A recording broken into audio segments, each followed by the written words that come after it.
Nicole really has been instrumental in the CASAS office of, kind of being the master of all things E&E survey. This is something we kind of pulled out of our hat pretty quickly, all things considered. It's been, embedded as part of our California adult ed culture the last couple of years. And yeah, I don't think we would have made it without Nicole organizing those, 12 different quarters of help documents and 15 different color codings to remember what's 2 quarters and 4 quarters. Yeah, we just wouldn't have gotten here from there if Nicole hadn't done all that extra work. So without further ado, she did, a lot of, the wizard in that hour. There were a few, discussion points about how we got, here, what sort of issues have made this such a big deal. And in particular, a couple of you had brought up some of the differences between WIOA 2 and CAEP. So with the 40,000 feet overview, this is a slide that we had in the panel discussion last year.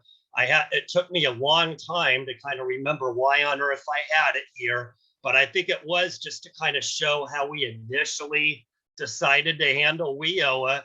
Making a really long story short is, when WIOA came in, these follow-up guidelines that were, in my opinion, already quite complicated, got probably 2, 5, 10 times more complicated under WIOA than they did under WIA. So we were showing this slide a lot, maybe 5 years ago when we were talking about all the new data matching we were going to be undergoing now as a result of WIOA. The first one wasn't new at all, but continuing to do the CDE HSE data match for students that pass the GED and HiSET. We've got the employment data match at EDD, for people who are employed 2 and 4 quarters after exit, and also to find median wages. And then we have the post-secondary data match from the Chancellor's office, where they'll look at those who enter post-secondary. Some of those might be those that go to academic college. Some of those that might be ones who completed, more workforce post-secondary credentials. But either way, we do a data match for all of those individuals.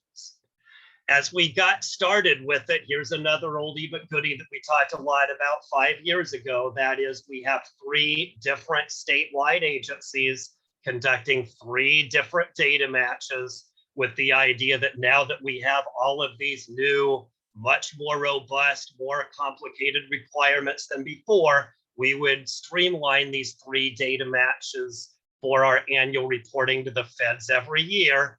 Making that long story short, we did pull off all these data matches, but the feds quickly found that the data wasn't really quite as robust as they wanted from the largest state in the union. Some of that relates to Social Security number. We have a lot of different reasons. I think the panelists will probably identify some of those as we move forward.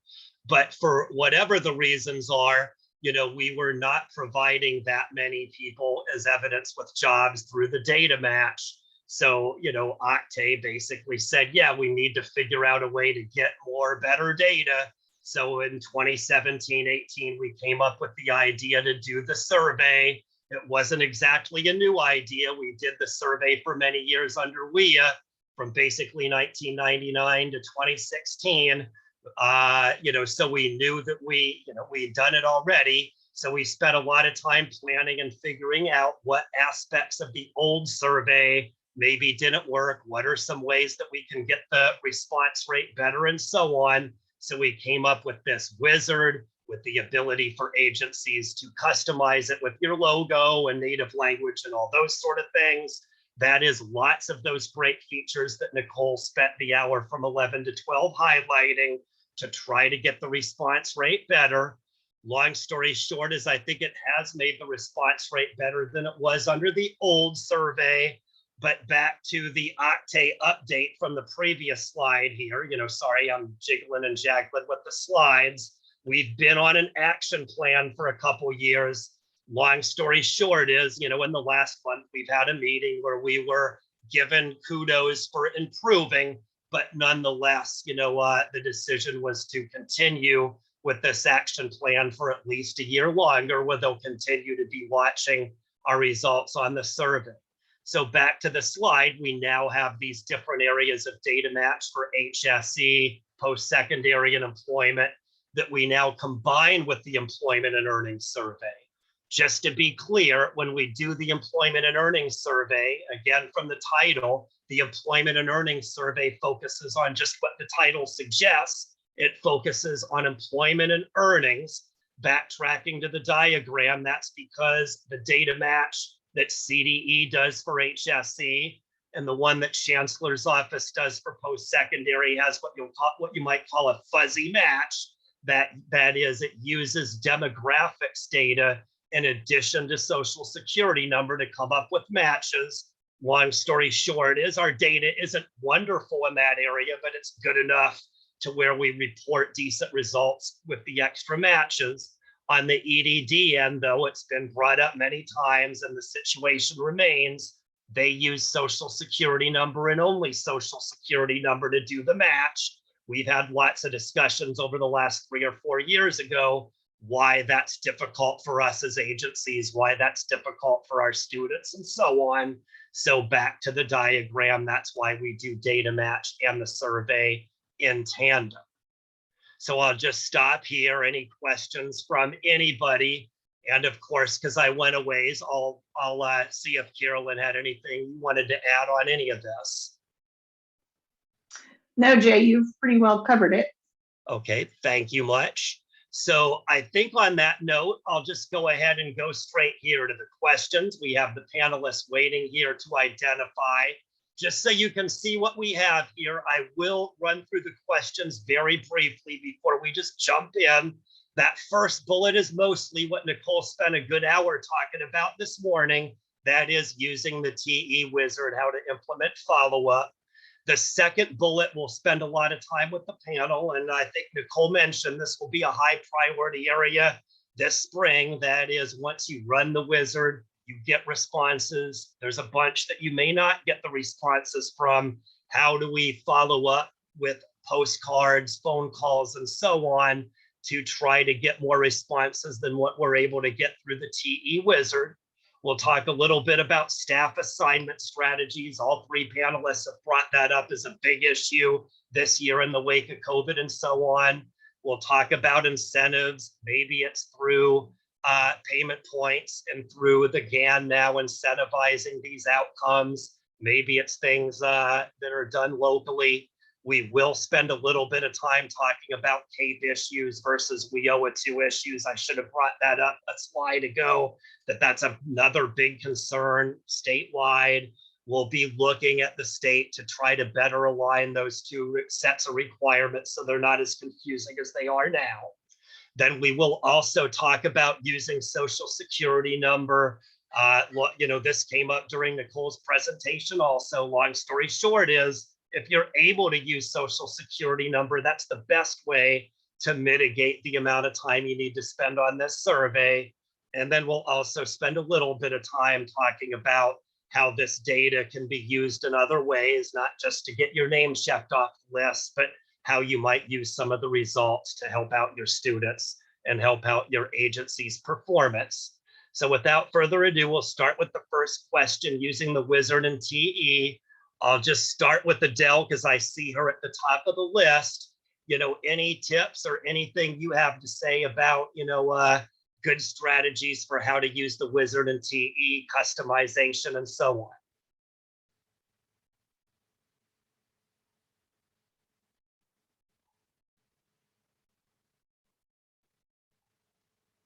Adele, you're muted. I'm so sorry. I said, to be honest with you, as the administrator for my institutions, I actually oversee it. There is someone who puts all the TE information into the wizard, and I have someone else that is assigned to do the follow-ups with the survey. So they work with each other. There's someone assigned to do all the data input in general for TE. I have another person assigned to do the follow-up surveys. And she's the person who runs my CASAS lab. Okay. Francisco? So for us in Soledad, we're fairly small. We have about, on a good year, about 400 to 500 students. So we are running maybe about 100, no more than 200 surveys that we do.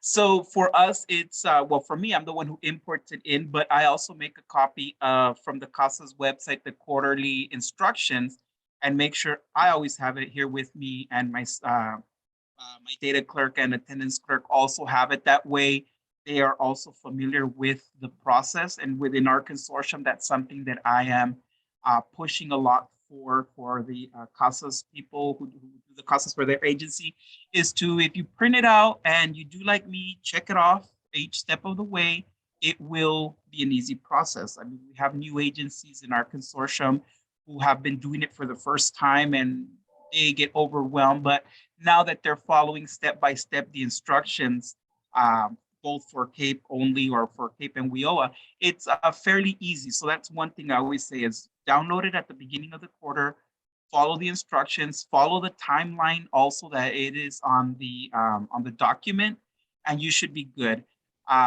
Within our consortium, we have a large agency too. So sometimes there's multiple people, like with Adele, agency, that there's many people doing different tasks on this. But for here in Soledad, it's just a group of 3 of us who do this. For other agencies, it's just 1 person. But if we follow the steps on how to initiate it in TE, and I always refer to it, even though I've been doing it since day 1, I still print it out and I still follow the steps. Okay, great. Thank you, Gary. Okay, I would definitely recommend that you use your logo to customize, make use of the native languages. If you are in an area where your native language, you have a group that's not there, not listed, do everybody a favor by trying to create a version of the survey in that native language and go ahead and send it off to CASAS. They'd love to be able to add. And the other thing is do download the export file and save it, because it will allow you to see the CAEP only students, so you can hone in on those CTE or adults supporting K-12. Okay, great. All right, so we'll go to the next question. And sorry, I'm going to set it up a little more to just say the second question we really are seeing is a big deal right now. A year ago, you might remember we had a similar panel and we kind of felt like we needed help everywhere. I'd say in the last year, we've gotten a lot better with the wizard, but we're still, lacking in the follow-up after the follow-up, so to speak. So with that, I'll start with Francisco this time. Any feedback on ways that you follow up from those students that don't respond to the wizard? Well, at the start of each quarter, especially of each semester, we do let the students know that some of you might be getting a survey that has to be due by the date. Here in the classroom where I'm at, they clean everything, so we had to take the posters down. But we even had made posters here and posted them by, I can kind of show you, by the door. So I have 2 doors. I have a door here and this door. So in that empty spot right there, we would have screenshots of the actual survey. And we would say, this is how it would look like. This is what it's asking you. So the students were able to visually see it. And even in the fall when, or when people started coming in person, they would see it. And then that way, when they would see it on their phone or via email, they knew it was from us. So it was in each classroom, and it took about the size of, we had a pretty big one. And then for other classes, we just printed them out, laminated them, and put them by each door in each classroom. And that really helped out a lot. We started doing this maybe like a year or maybe even 2 years after. Well, yeah, about a year after we started doing the survey. So that really helped. But also we do let the students know that we will follow up with Remind. They seem to respond better from Google Voice. text, because you're able to send text messages. And we would always have even the text message from my email there said, if you get a number, or a text message or something from this number, it's us. So letting them know that they're going to be getting this. And yes, when they click on it, it might look like a spam mail, because one of the students said, well, it looked like a spam, that it was going to, especially with the question asking about earnings, they're like, is this going to trigger something? And, a lot of our students are still afraid. They don't want to disclose that. But for us, letting them know how we would follow up with them via either a remind or via a Google Voice text message or in person. Sometimes I would give the teacher the list of the students, and they would come here, and I actually have we do it on the laptop here, and they would complete it that way. So we've gotten a lot better. But again, we are a smaller agency. It'll be very difficult for a large agency to do kind of like what we do, but we just do text messages. We've done social media at one point, letting them know this is the survey. If you get this, please complete it. If you're a current or former student. So that's the kind of stuff we do. Okay, thank you. All right, Gary, you're next. Did you want me to share any of those documents you sent me? Yeah, in a moment. So we do everything that that Francisco mentioned to prep the pump, and in our whenever we have a student who's exiting, we send a standardized email to remind them of the survey that's coming up. If you could bring up the let's start with the spreadsheet. So it's a 6-week process with us. We send out those T automated survey invitations in week 1, 2, and 3, and then we follow up with phone calls. We try to expose our former students with this consistent outreach. We find that increases our success rate. Generally, for the automated invitations, we're getting about 30 to 35%, and I use all 3 a week apart. And then we're making phone calls after, and we're running about 30 to 35% of success rate with that. So this is a spreadsheet, and so the first columns from student ID to email, those come directly from TE, where I'm doing a filter on the students who have not responded and filling that in. Then our staff, and we're using support staff, they fill in the other fields wherever it's possible. There's a drop-down menu. So if they click into a cell under employed, there's a drop-down that says yes or no, and they just click on whatever applies. Also in the code, there is a listing of those codes, so they can just select it. This also helps us to follow up on identifying whether it's our data that's data collection is the issue, where we're not getting a good email address, or whether it is a situation where we've got a wrong number, or if the prior student or previous student is unwilling to answer the salary question or the survey. I'm going to share with you a script that we use. We've got it down to maybe about 2 minutes per, or less than 2 minutes per phone conversation. And that's going to be, I'll make this available to everybody. We are making our phone calls.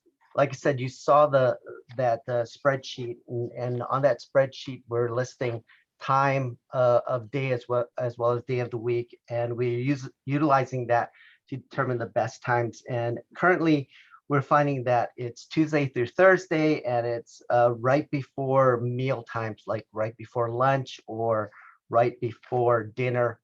And I heard another school use Saturday mornings, we're not wanting to have our staff work on Saturday mornings, so we've excluded that.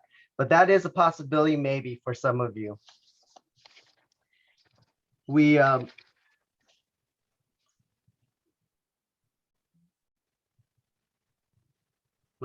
just looking over my notes.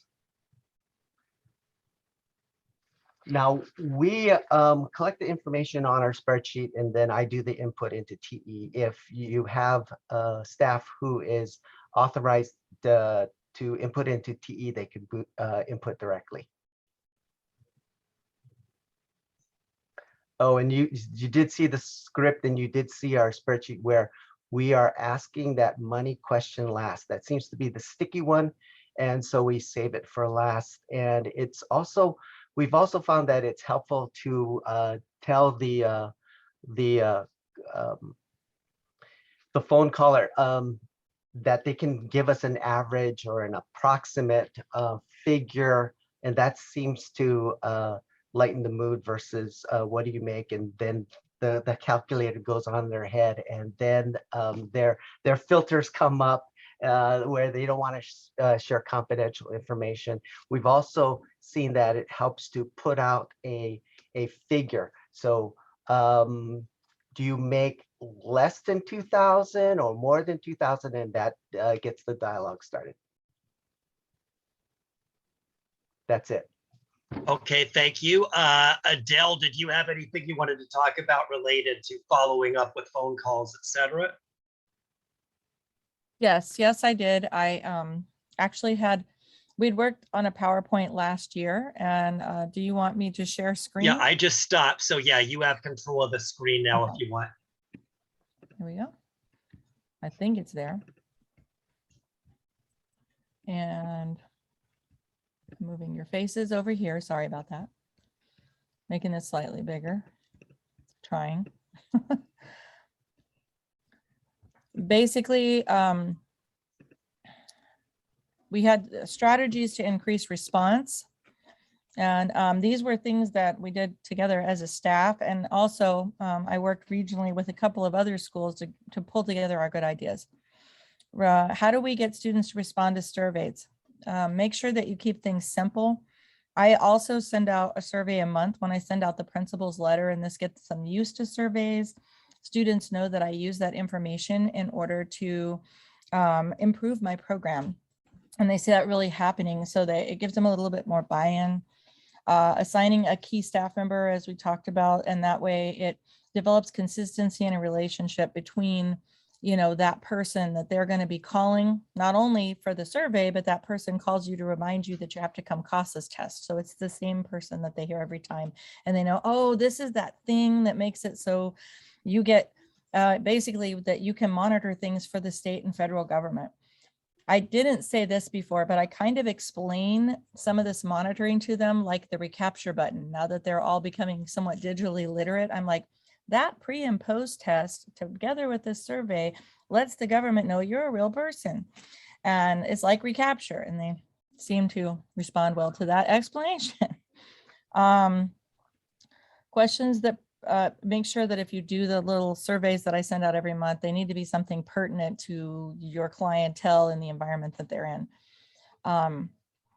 Let's see, make sure that you embed your expectations of that learning survey in the orientation, so it doesn't seem like something so weird and foreign. And then also we had the videos that we uploaded for CASAS on the state website, I believe, so that I have a student that explains why they gave that information. And I have one in Spanish and another one, a student in Arabic. And I believe that we also got another one. They're not on this slide deck, but there was another one submitted in Hmong and in Hindi. And then we also, I believe we gave CASAS like a template of like what you might use for language to go along with that survey. Oh, Vietnamese and Hindi. Sorry about that. Those were contributions from Fontana Adult School. I don't want to. Also the sample script, like you gentlemen were talking about, Francisco, having a script is a really good, you said that you use that, right? A script? Okay. So this is a sample of script for student video. Questions on sample surveys, I have those on here. These are things that were pertinent to our student. Besides having the earnings survey, I do a goals survey, a counseling service inquiry, employment in general survey, increasing your earnings, transition survey, like what's next for you. America's Jobs Interest Survey, which was particularly helpful to my WIOA partners in this region. And the college also, from the information I glean on these surveys, is interested in those results as well. Let's see.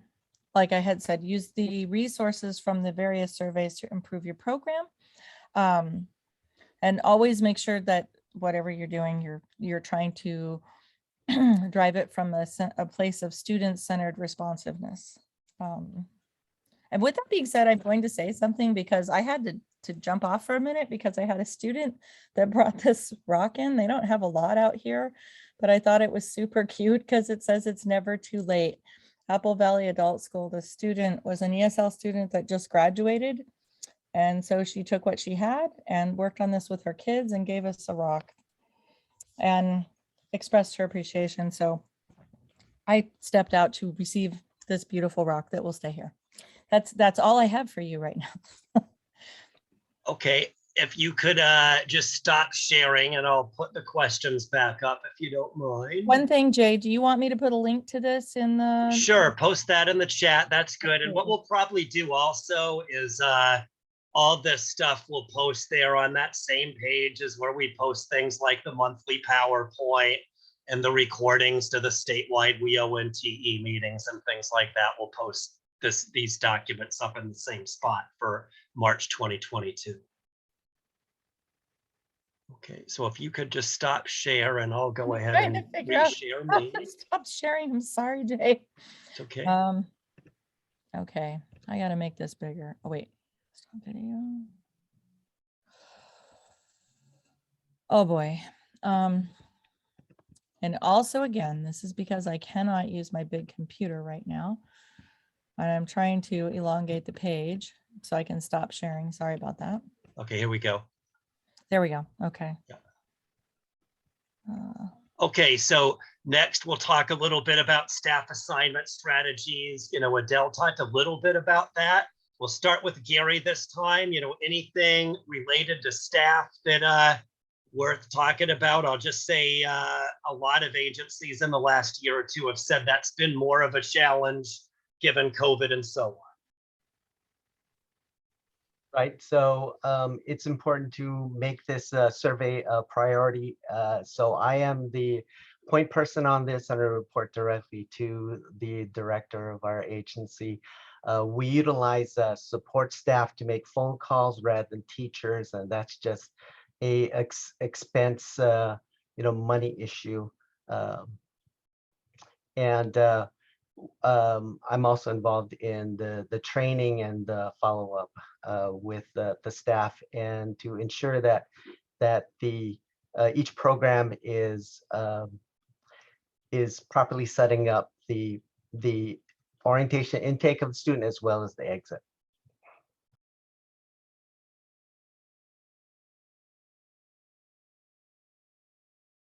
Adele, anything to add about incentives or staff assignment strategies?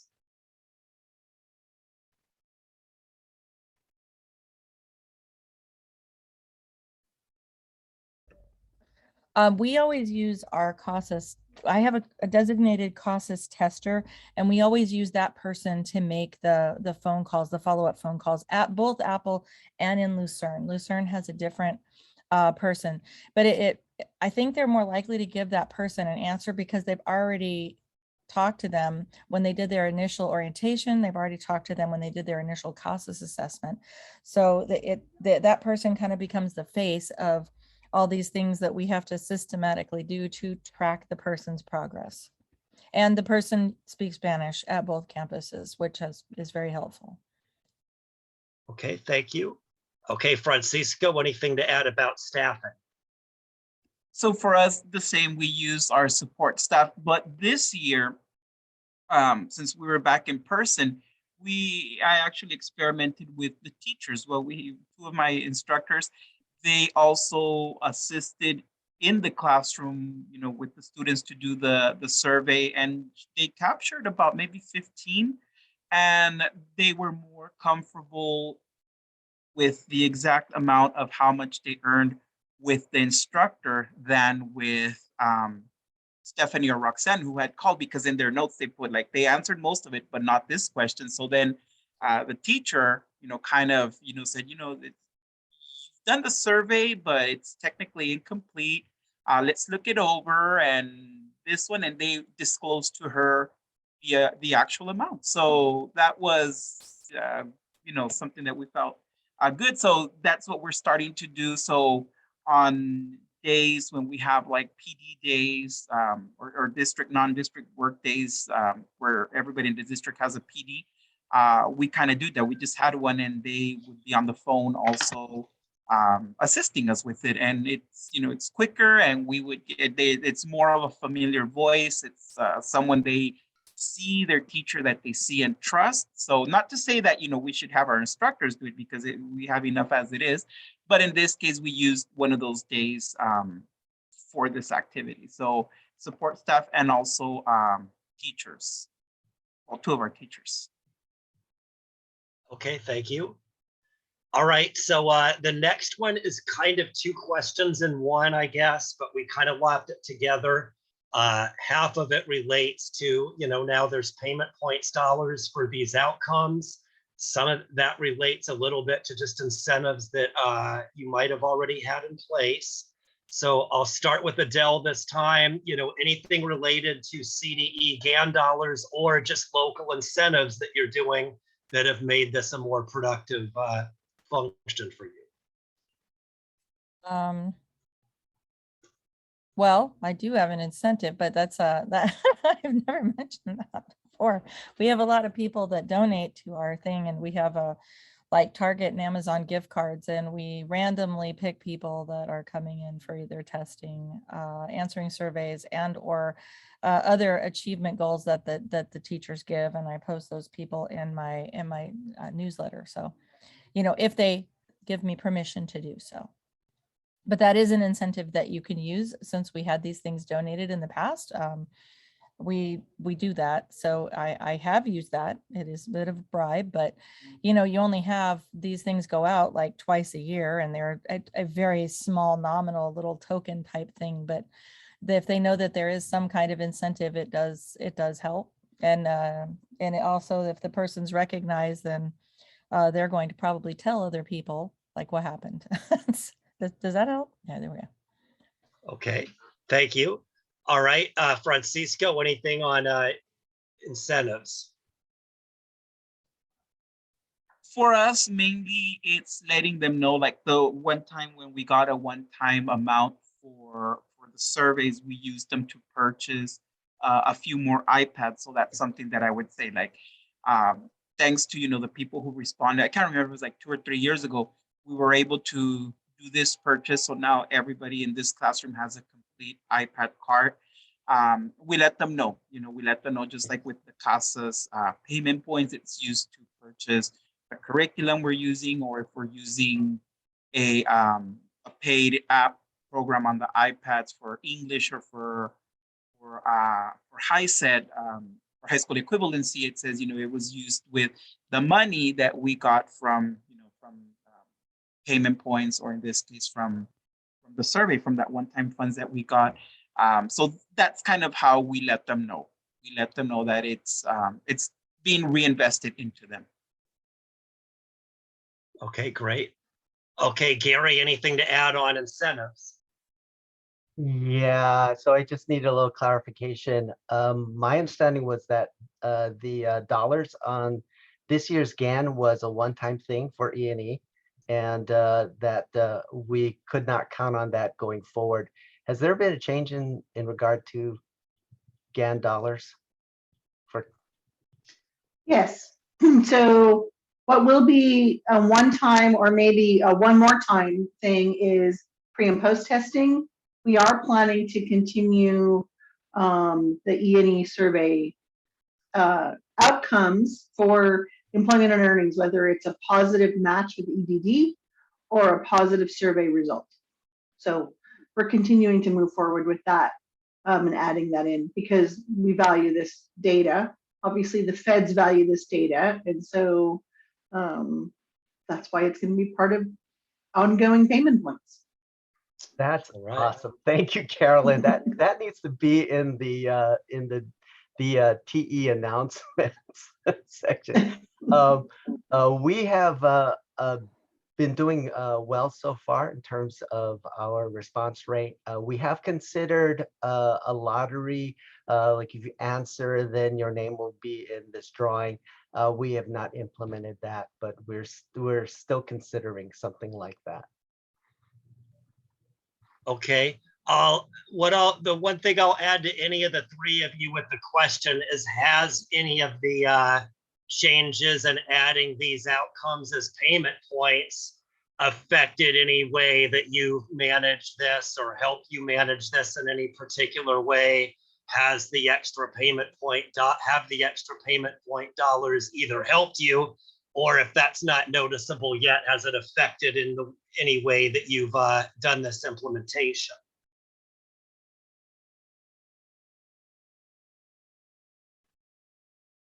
I can't answer for the past, but for the future, definitely. We do tell our callers on the phone that this and our students that this earns money for the school, and that's been an indirect thing, but now it's definitely a direct dollars, and so I'm excited about our being able to communicate that to our students and former students. Okay, thank you. I can contribute that our motto at Apple Valley Adult School is "Your success is our success." And we've explained from the very beginning that every time a student succeeds, it will allow us to pay for one or maybe two other students to replace them in those programs. We're just very transparent from the beginning, because that's, when we started out with, well, way back in the day with nothing but at first WIOA funding, back when it was WIA. And then, we didn't know how CAEP was going to play out, but we knew that if we performed, we were likely to get another dollar to pay for a program equal to what they're getting, or to be able to expand programs. Okay, thank you. All right, so we'll go to the next topic. We've now extended this requirement for CAEP agencies, not just WIOA 2. I think when we did this a year ago, CAEP was still in a quote unquote pilot phase. So any issues, any complications this has caused, and or strategies, to make sure you're including CAEP in addition to WIOA 2, any tips or concerns about this issue with doing CAEP and WIOA 2 together? We'll start with Francisco this time. Well, not mainly for my agency, but I know that one of our agencies in our consortium who only relies on CAEP funding because they are not WIOA funded, and also some, local LCAP money, but mainly from CAEP, it's more work for a person who's already stretched thin. I've talked to that director, kind of hinted maybe somebody else, could be hired on like hourly basis, but there's just no room in the budget for that. So it's more for this agency. They do see the value of it, of course they do, but it's like it's so much more work with the amount of CAEP funding that they're getting. So that's just been one of the little issues. And of course, consortium wide, I do tend to help this agency a little bit more, especially with sending out the setting it in on TE, things like that. So with that agency, we are struggling a little bit, but it's for that reason, because they only get their only source of funding is CAEP funds. So they just don't have the ability to hire more people for this, since that person's doing the both attendance and CASAS testing and inputting and reporting all that. So, but for us, other agencies, yeah, it is a little bit more, it's a lot more work, but we are able to offset with other types of funding as well. WIOA, local LCAP money, things like that. So for agencies that only depend on CAEP, I think it's a little bit of a strain for them, and they're feeling it. Okay, so it sounds like maybe the two bullets up, that staff assignment strategies takes a bigger role for these CAEP only agencies sometimes. Correct. Okay. All right, Gary, anything to add on this topic? Yeah, so the addition of the CTE students that transition seems to be fine. With us, it's the adults supporting K-12, dealing with that group. It's a little more difficult for them to understand, for those students to understand the connection between what they came to our school, their reasons, and why we need to know their income. Okay. The CTE students have more problems with that income question, you're saying? No, the adults supporting K-12. So okay. Yeah, because our CTE students, they're here for employment. And so they understand, they get it, why we're asking about employment and dollar amounts, but not so much our K-12, our adults. I thought we were going to exempt those from CAEP, Jay, no? Well, we've been talking about, what we've been saying is we've had a lot of discussions about that alignment, with WIOA, without finalizing exactly what we're going to do yet. I'll say when Nicole did her session this morning, somebody asked how to filter out the adults with disability students, so that there have been related issues that have come up today in these discussions. So I'll just say what Gary's saying is extra fodder for that, perhaps. Right, and I will say, Gary, this is not and just for everyone else, you may not have heard me soapbox on this topic, but adult ed has been part of the workforce for a long time, but in WIA we weren't quite as tied to individual student level data and getting a job. But we are the Adult Education and Family Literacy Act grant. And so I tend to push that a little bit in state directors meetings, and also in our Octave meeting that we recently had. Jay can attest to that. Yeah. And because I've said, we have students coming to us who are here to their grandparents, and they're in our programs because they are now perhaps the providers of support to their family in an extended family situation, which we have a lot of, but certainly in our students from many different cultures that come to California. That's a very common family dynamic, and that they are there to learn not just English, but to also learn how they can help their grandchildren to achieve in school. Their goal is not to get a job, but yet it's counting against us in this outcome data.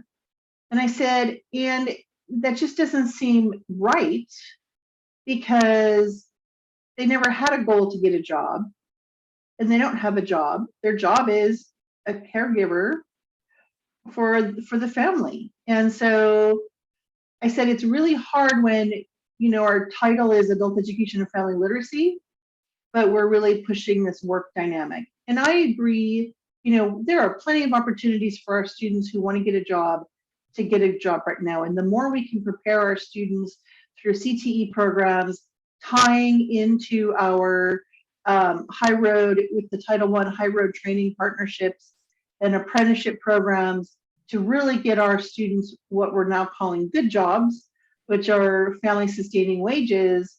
I said, that's important, but we also have this other aspect of what adult education is, and it's the family literacy side. And I did share with Octave that we were doing a dive into our data to do some student level comparisons based on student primary goals and their outcome data. So Debelina and Nicole are working on that. It's not probably going to be an easy data dive for them to do for us, but I want to be able to say that I just want to, every time we meet with Octave, it's like, I know we're California, we're not, but I want to be able to come back and say, but of the students that come to us with a primary goal of getting a job, 90% of them get a job. So we're doing a great job with, right? I mean, I'm hoping that's what the data will show. But, I want to be able to say that to them and be able to say, I get it, but I can only use the excuse of we're California so many times. So anyway, that's just sort of, that was my soapbox. I apologize for jumping on that, but I want you to know, Gary, that you're heard, and that it's not something that we're ignoring, because I'm hearing it not just from the field, I'm hearing it from my office, and I believe it also, because adult education is here to serve many purposes, and it's not just to help students get a job, although that is a very good purpose. So Thank you for the explanation, Carolyn. It's that changing map where CAEP is not an option. It's part of the employment earnings survey. And so we don't just eliminate that K-12 group. We don't just filter them out at the front end. We actually do survey them. We would try to prep them so that we would have some information that's going to the state. yeah. All right, well, thanks both of you. I'll just say to Carolyn's point and Gary's, don't be surprised if there's renewed extra effort over the next few months on the importance of collecting primary and secondary goals, which is obviously key to any of these extra data points. And to that, I'll just say, to tie it up with CAEP WIOA 2, Adele, did you have anything on CAEP versus WIOA 2 you wanted to add? I don't think I got to you on this bullet. I think you're muted.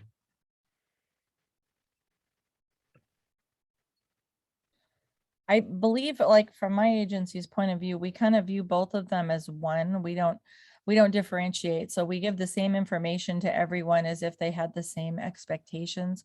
We target everything for WIOA, and that way we cover, to us, if we aim for, like the one that requires more, then we're always going to hit the minimum target. That's our goal. Does that answer that question? Okay, no, that's good.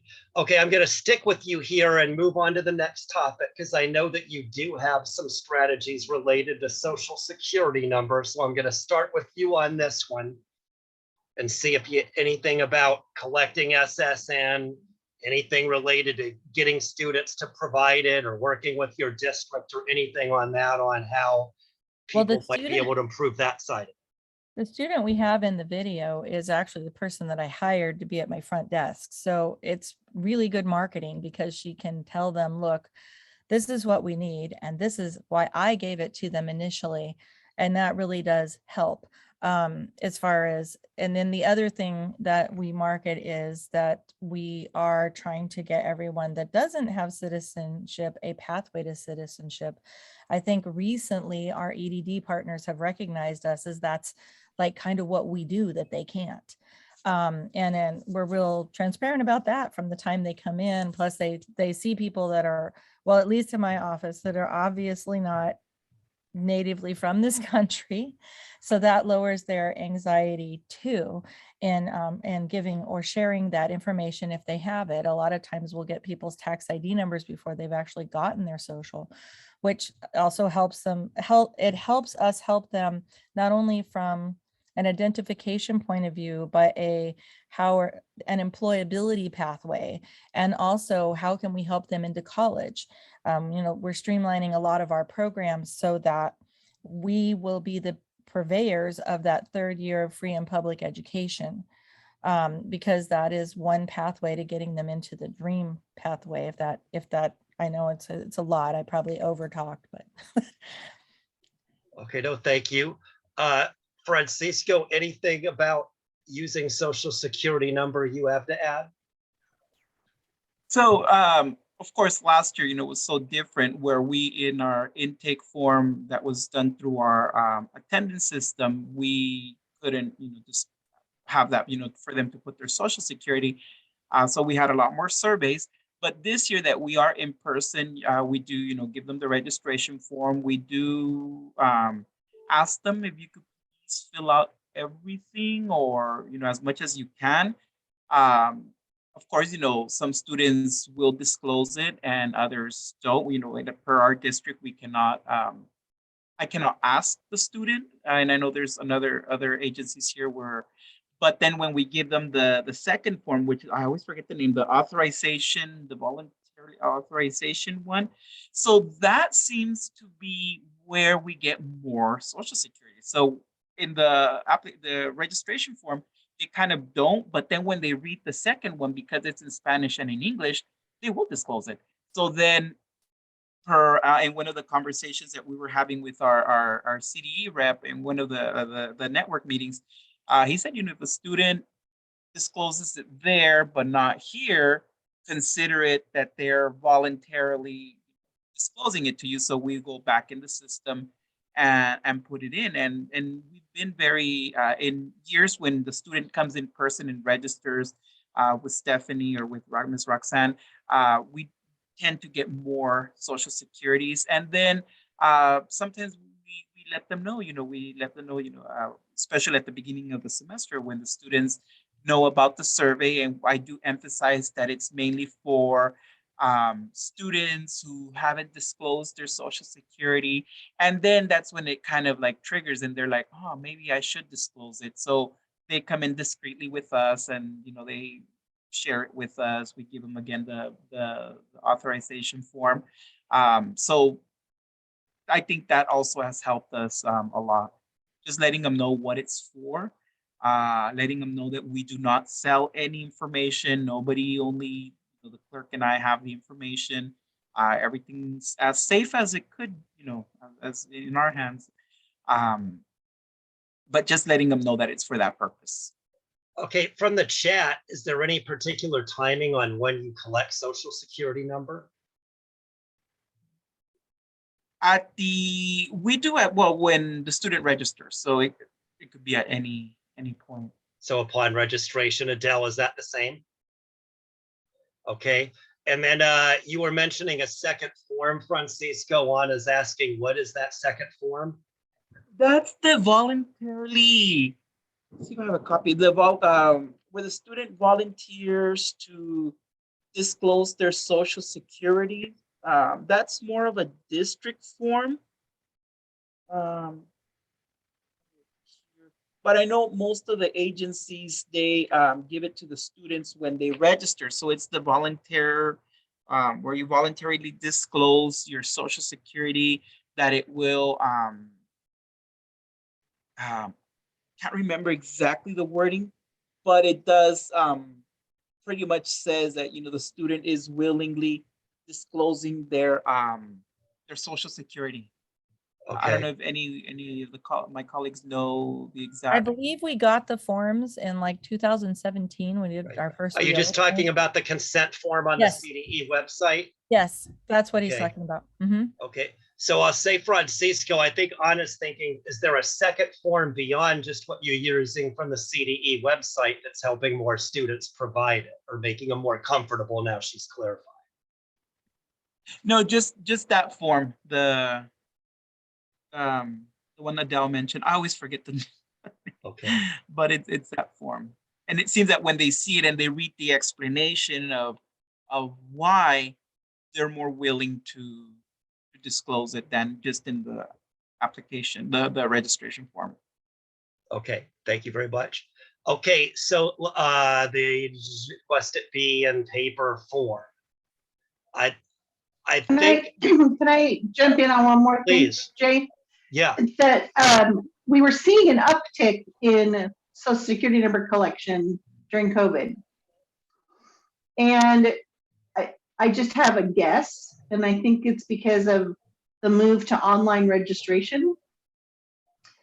And it's my thought that a student is filling out this form online, right? Like they fill other stuff out online, and it's like address, name, address, da da da da da, social security number, blah blah blah. And they just do it, right?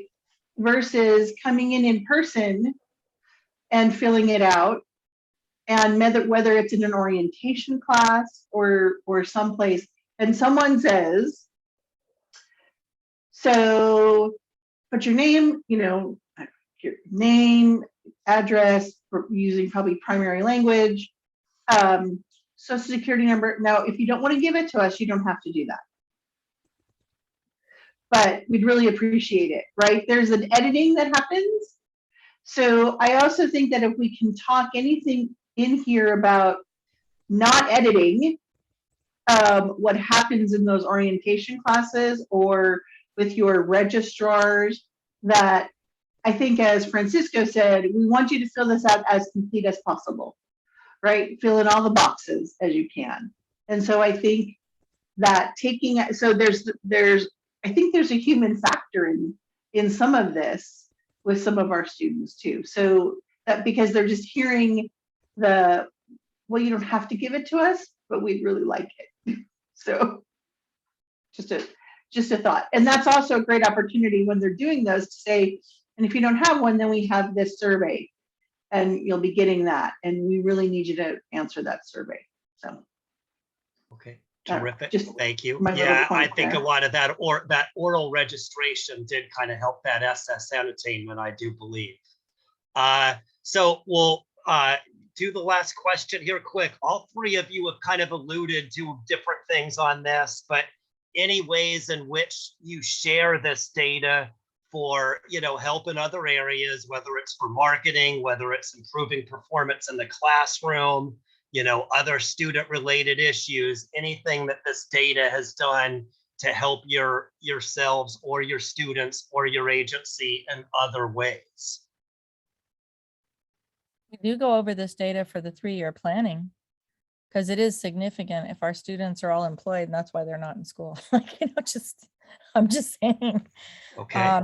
We have data meetings. Nicole had asked me also if I have any incentives for our staff. Our staff meets quarterly to find out how everybody's doing in both pre and post test and also in survey data. So we have each year we have a survey queen and a CASAS data queen, and they know that they're going to get to go to Summer Institute because, they're the ones to follow, and I'm pretty, my staff is pretty competitive with Hesperia's staff for that title, just saying. Okay. Okay, anything, Francisco, to add to that? Any other areas where this data has been helpful to you? We've also used it with our local workforce development board when we have the monthly meetings. True.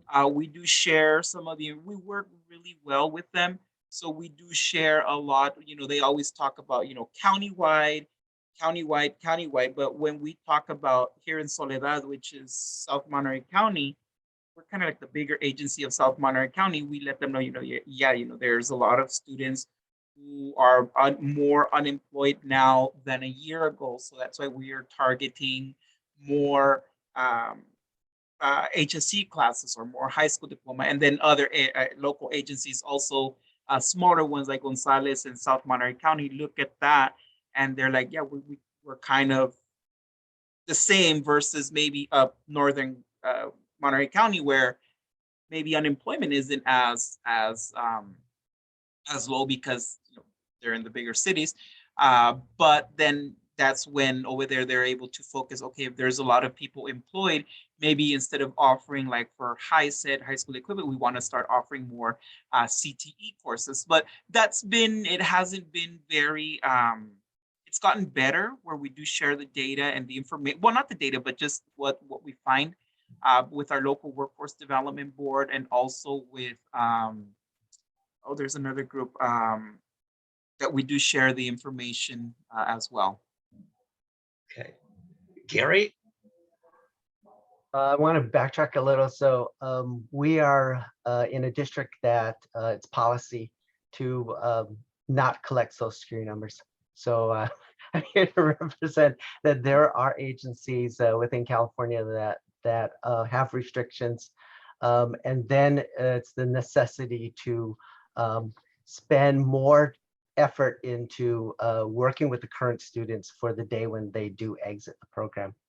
In regard to the performance, we are breaking down our data by program, so ESL versus ASE, to see if there might be ways that we can improve the intake process or exit process.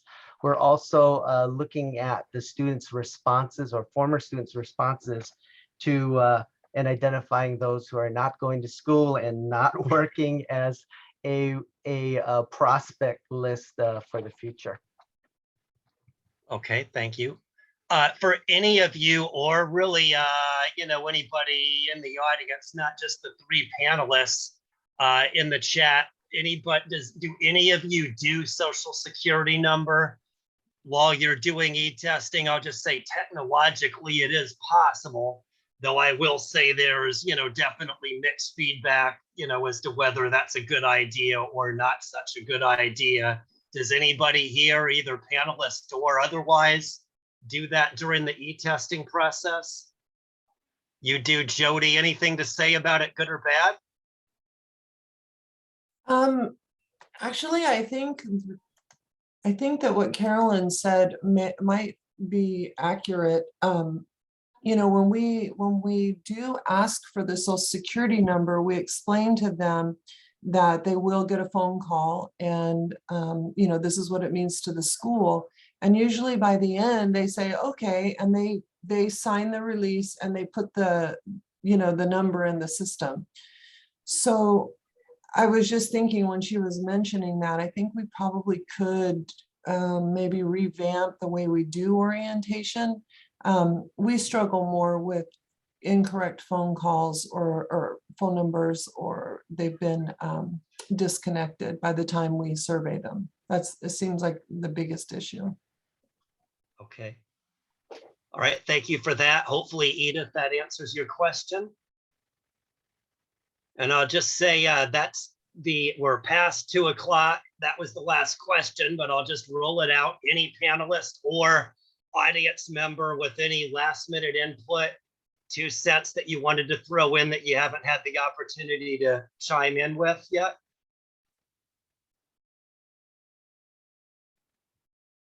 Anything from anybody? Now, I'm just going to put in my email if anybody wants some hands-on help in setting up the phone calling. Okay. Carolyn or Nicole, anything to add for the good of the order? No, I think I've added enough. All right, great, thank you. We'll definitely take this recording and then post it on the CASAS website so that people can refer to it in later times. Okay, well, terrific. Well, thank you very much, panelists. Thank you, Carolyn. Thank you, Nicole. Thank you all for being here. We'll leave the room open here for a couple minutes in the event that there are more questions. And thank you very much. Have a wonderful rest of your Tuesday. Thank you. Thank you for the opportunity. Yes, thank you, Francisco, Gary, and Adele.